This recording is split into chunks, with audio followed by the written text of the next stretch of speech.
Brake light. Brake light. No brake light. Hey everyone, welcome back to the channel, and something a bit different from the BX for a change. It's a non-working third brake light on the C5 X7, of which there are two reasons for this. The main one being the actual unit was cracked, the light unit, and it had let water in it. When it rained a lot, you'd see water dripping out of it, and it's all gone a bit corroded, and it was getting a bit dim and fluttery. However, because they're known for the wiring loom failing between the roof and the tailgate, I started by pulling that apart and looking at it, and it looks absolutely fine. Only after I'd sort of pulled it apart and looked at the wiring, it didn't work at all.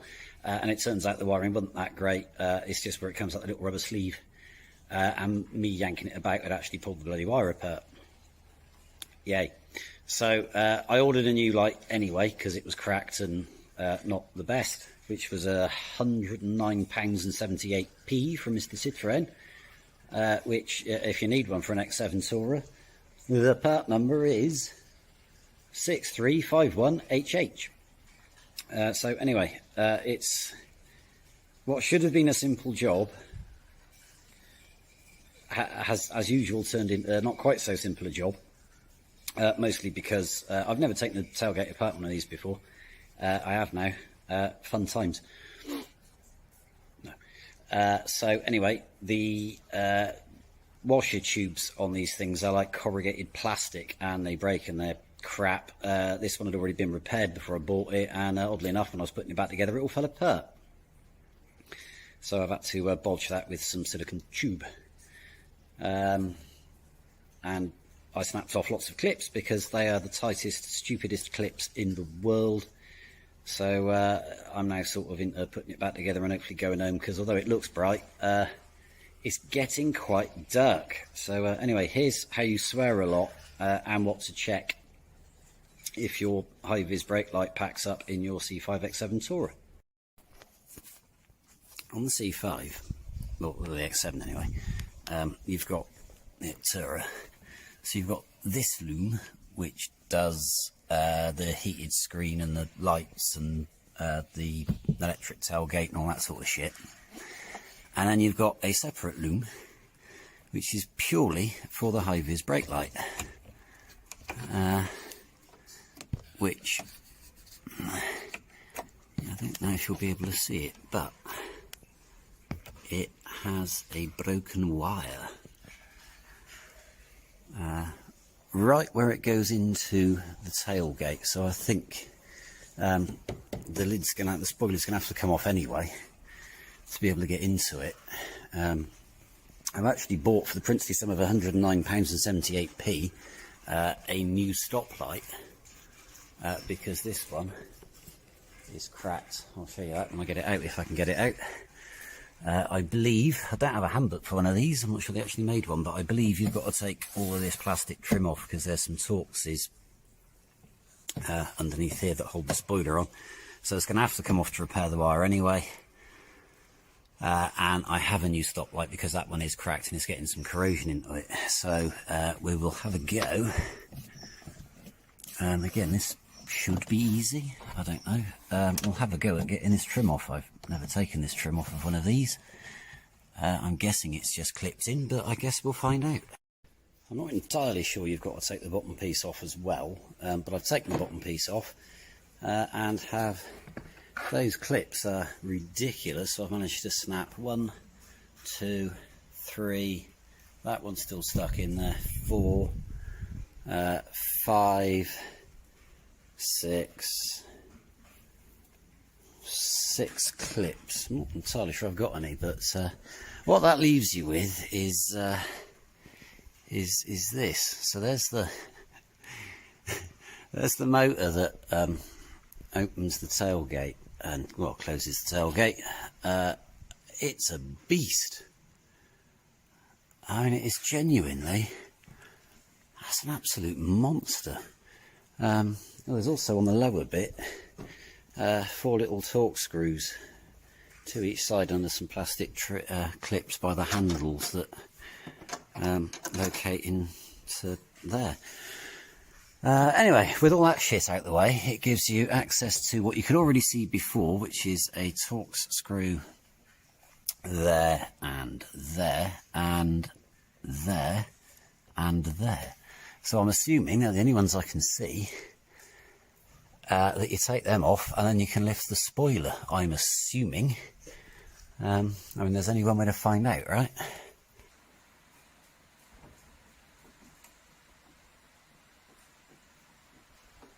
It's a lot easier on the Mark 1 estate because you can open the glass up on it and then just undo the torque screws and pop the spoiler off. Although it must be said, with two large screws, they've got some really meaty heads on them that go through the glass. Invariably, they go into nut clips that are in the plastic, and they always round off. And you kind of got to fight with it and try and either cut the head off the bolt without cutting through the cut through the glass. What's going on here? This is all very weird. Okay, so this has it's got a seal on the screw to get the spoiler off. But once you've done that, it's really quite easy. Oh, this one is not feeling great. Oh.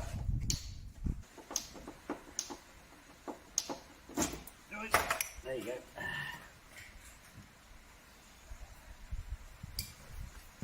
Right. So there's the button.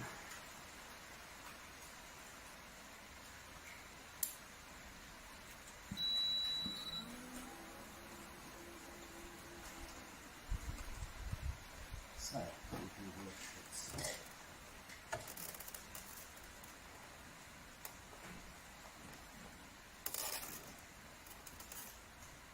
you do want to come off.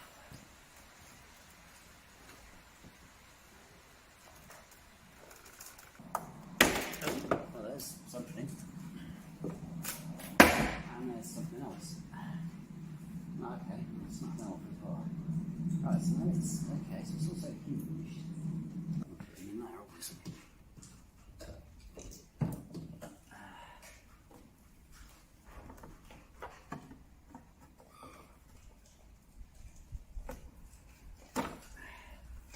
Right.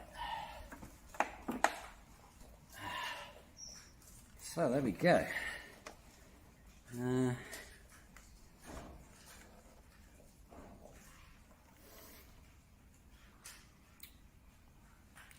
Yeah, so there's that. I'm not entirely sure how you get into it, however, but I think maybe. Oh, I don't know.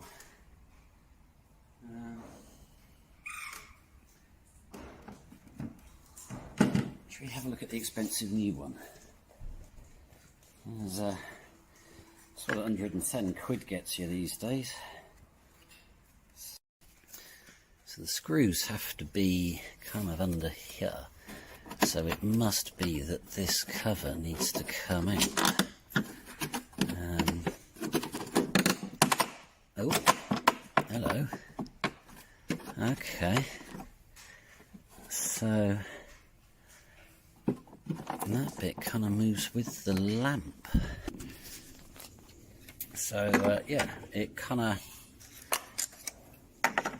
it does, you unclip the centre, the side and the side, and the whole thing kind of pulls out. That then leaves you with these two torque screws to undo, so you can put the new light unit in, which hopefully will look a bit better because it's not cracked. So we will whip them out and then install the new shiny expensive light unit. Assuming they'll undo without breaking. Well, that one has. This is massively overcomplicated for what it really needs to be.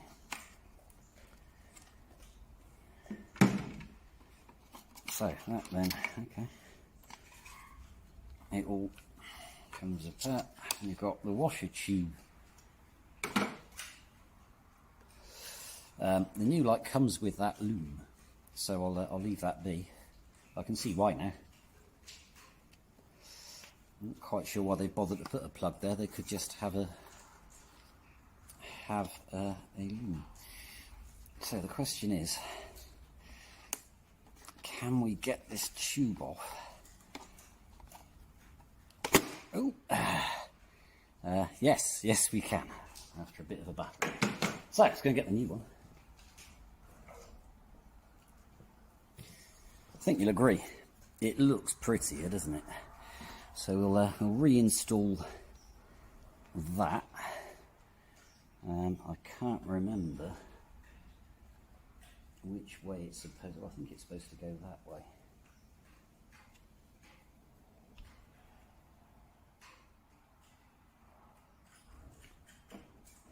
Yeah. So I think it goes that away, and then we can reinstall it onto this, if I can remember which way round it went. And I didn't take my... Oh, it goes there, doesn't it? Does it go there?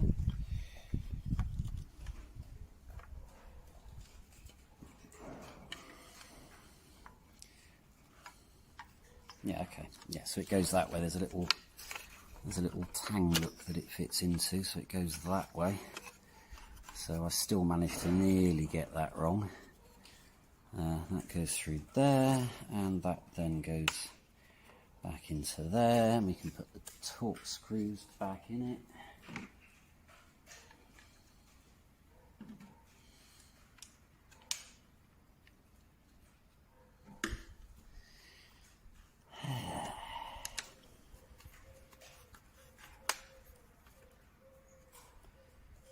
I'll do them up murder tight since it's plastic into plastic. A bit like that. And then, might give this a bit of a clean up. It's all quite grubby. I think I'll give it a bit of a clean whilst I'm here. That unit goes around that way and then slips back in. I hope.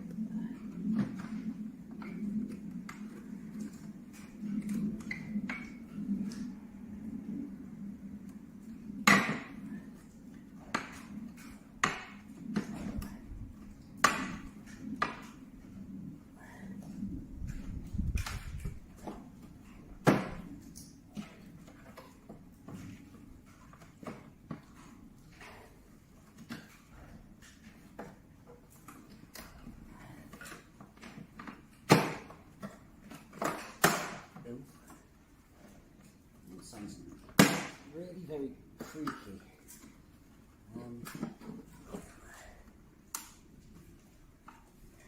But that is in.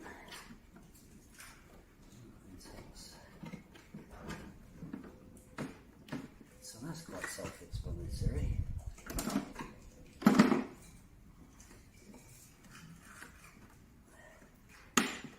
Clips on there. And that's that bit done. So next up, I suppose we'd best do something with the wire.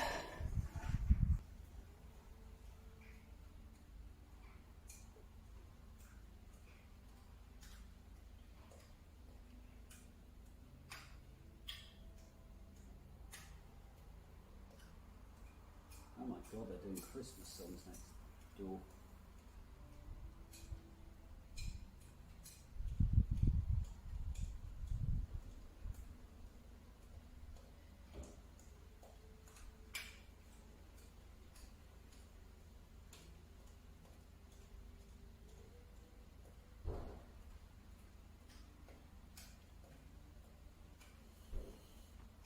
They are doing Christmas songs next door. That is appalling. It's November.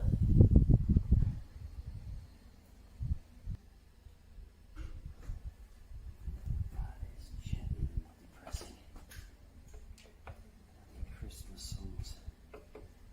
November.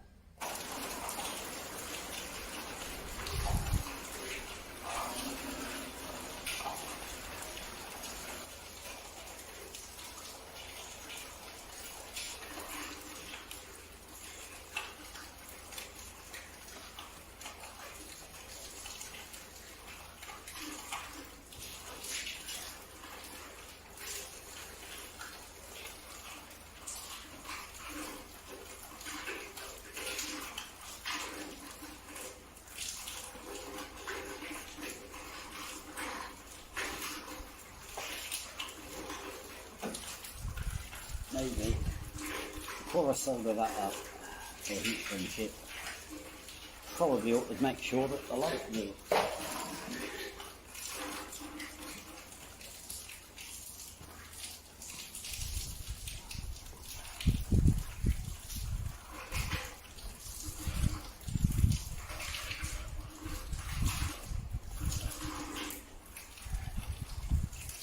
Right.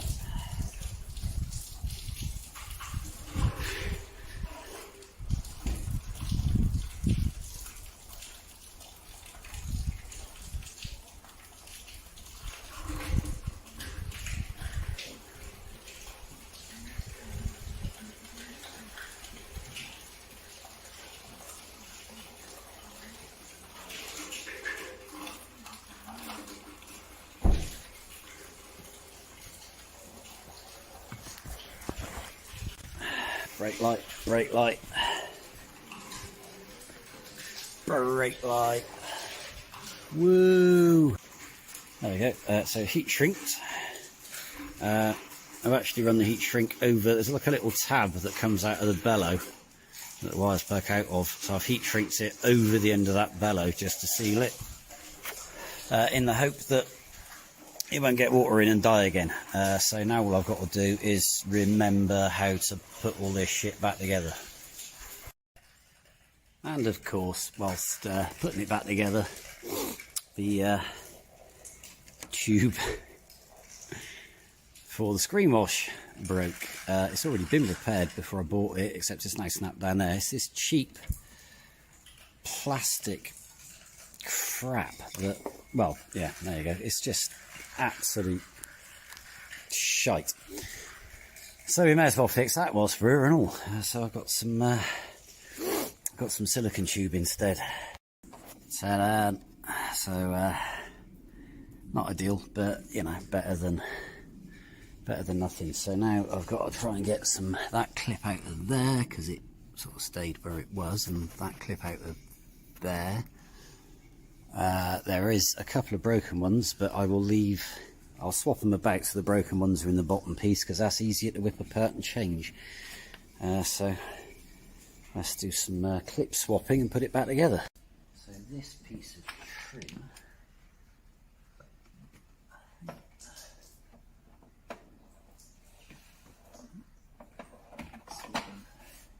goes in there, and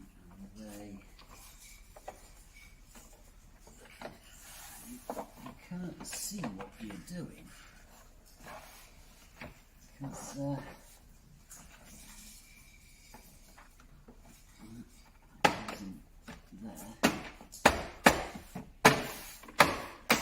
Ooh, that sounds expensive.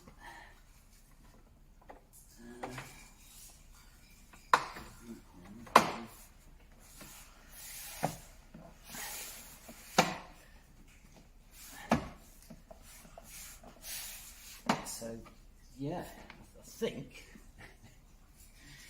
I think it goes like that. Ooh.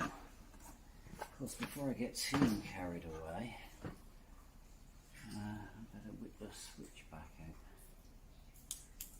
There we go. So there's the boot lid switch.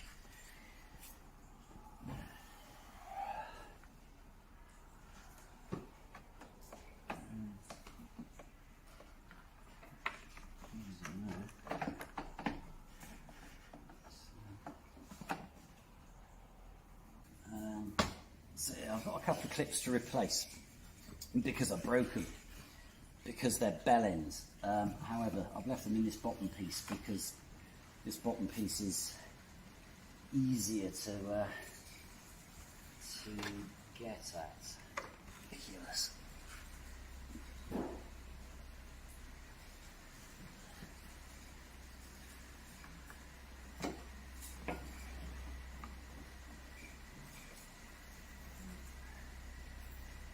Oh.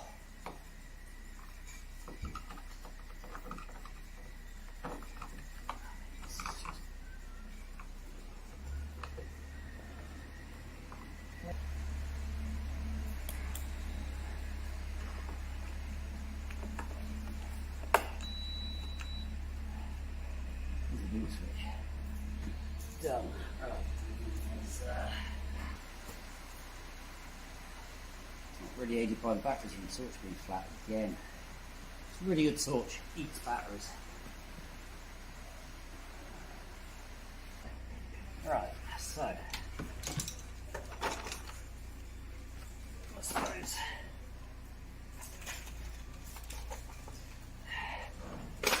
probably ought to make sure it all works, eh?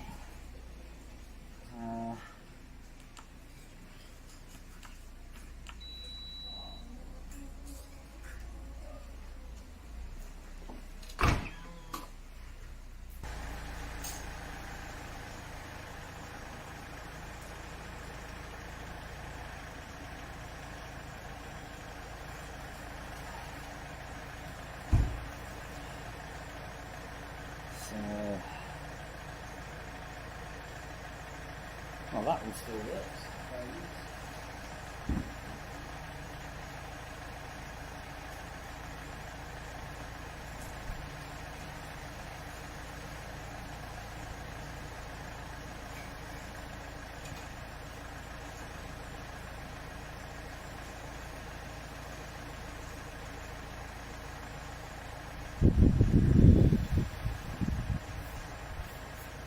Nice.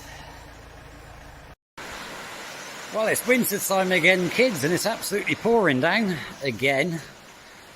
Anyway, that is kind of how you badly make a high-vis brake light work on an X7.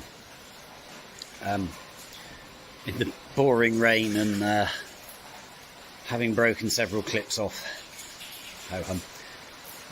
Awful design. Genuinely awful design. If you're taking notes, Citroen, that's an awful design. You made a good car, but you really could have done it better. Anyway, thanks for watching. See you in the next one.